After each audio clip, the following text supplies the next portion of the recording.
Достар, баршаңызға сәлем. Бүгін жөтелден тезірек айығудың, тамақтың ауруынан тез құтылудың жолдарын көрсететін боламын.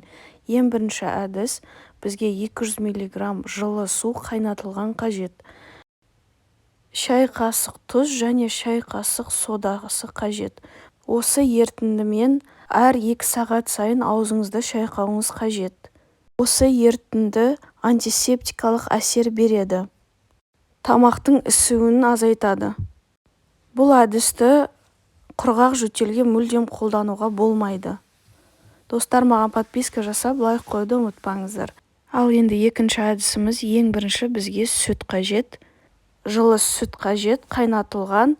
Осы қайнатылған сүтке май қосасыздар. Майды жақсылап ертіп алғаннан кейін бал қосасыздар.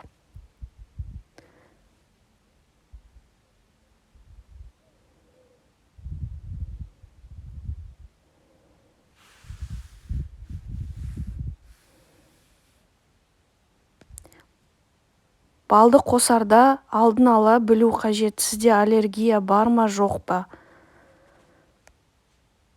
Одан кейін ас содасын қосасыз. Көп емес, кішкене ғана қосасыздар, чым-чым.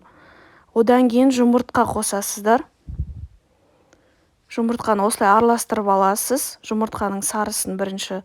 Одан кейін жақсылап осы коктейльге қосасыз. Тамақтан кейін ішу қажет бұл коктейльді. Ең соңында ең керекті ингредиент ол бізде йод. 3 тамшы йод жеткілікті. Бұл әдісті тамақтан кейін қолданылған өте жөн. Міне, йодты қосқаннан кейін жақсылап араластырып алу қажет. Ыстық күйінде қолдануға болмайды. Тек жылы және суытылған күйінде қолданылады. Және үшінші әдіс, өзім жиі қолданамын.